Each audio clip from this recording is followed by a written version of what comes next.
Education is important for three main reasons.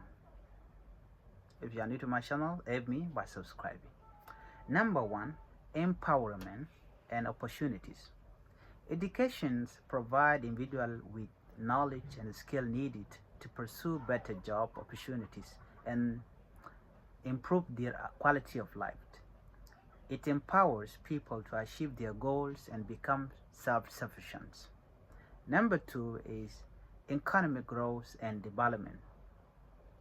Educated individuals contribute to a country's economic progress by fostering innovation, increasing productivity, and creating a skilled workforce. This leads to better economic stability and the advancement of society as a whole. Number three is social and personal development.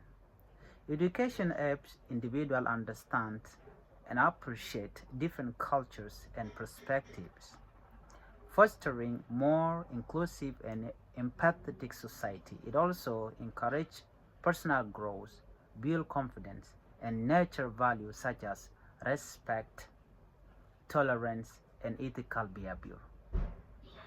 These are the three important about education.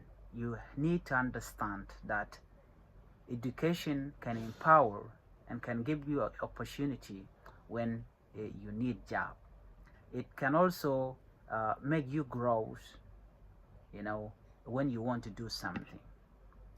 It can also give you a personal developments, like we already mentioned all these things. So that is it. Just understand the importance of education. If you have a good background in education, know that your future is clear. Please try to share this and don't forget to subscribe to my channel. Bye bye.